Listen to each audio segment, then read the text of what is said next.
అందరికీ నమస్కారము. ఈ దొండకాయ పులుసు అయితే చాలా టేస్ట్ ఉంటుంది. ఇలా చేసుకుంటే ఆయిల్ పొయ్యి మీద పెట్టేసి 1 స్పూన్ మెంతులు, 1 స్పూన్ జీలకర్ర, 1 స్పూన్ ఆవాలు, 1/2 కిలో దొండకాయలు, ఉల్లిపాయ 1. ఉల్లిపాయ మనం జీలకర్ర, ఆవాలు, మెంతులు వేగగానే మెంతులు మాడిపోకుండా వేగనిచ్చేయాలి. వేగగానే ఉల్లిపాయ వేసి ఎంబటే దొండకాయ వేయాలి, కరివేపాకు వేయాలి. ఇలా ఇవి వేగుతూ ఉంటే మనము కొంచెం పసుపు, అల్లం వేసేసుకొని మంచిగా వేగిన తర్వాత ఈ దొండకాయ పులుసు ఈ ప్రాసెస్తో చేసుకున్నామంటే చాలా మంచిది. మెంతులు రోజు కర్రీలో వేసుకోవచ్చు.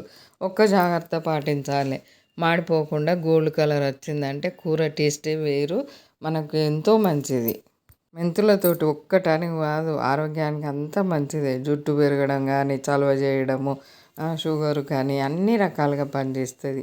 ఇలా వేగిన తర్వాత రెండుగా మంచిగా కారం, ఉప్పు వేసేయాలి.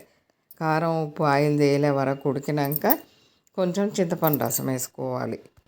పులుసు కూర ఏ సీజను ఆ సీజన్ అని కాకుండా ఎప్పుడు చేసుకున్నా చాలా బాగుంటుంది. మనకి ఇంకా ఒక్క పొద్దులప్పుడు, ఉపవాసాలప్పుడు అయితే కొంచెం పులుసు కూర ఉంటే బాగుండు, కొంచెం చారును రసం ఉన్నా బాగుండు అన్నట్టు ఉంటుంది.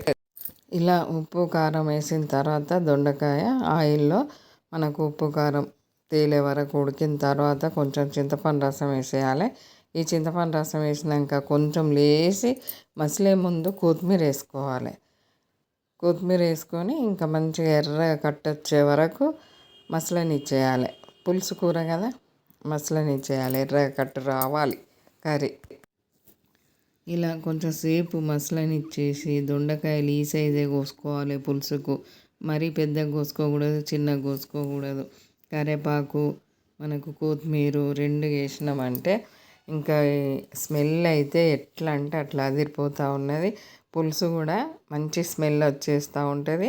ఇంకా ఇలా అయిన తర్వాత మనము ఈ ఎర్ర కట్టు వచ్చిన తర్వాత ధనియా పొడి వేసుకోవాలి లాస్ట్కు. ఇంకా ఇది మనకు 2-3 రోజులైనా కానీ, వర్షాకాలం కానీ, చలికాలం కానీ ఖరాబ్ కాకుండా ఉంటుంది. మనకు పొద్దున వండింది సాయంత్రం వరకు ఇంకా మంచి టేస్ట్ అనిపిస్తుంది. తెల్లవారు కూడా మంచిగా అనిపిస్తుంది.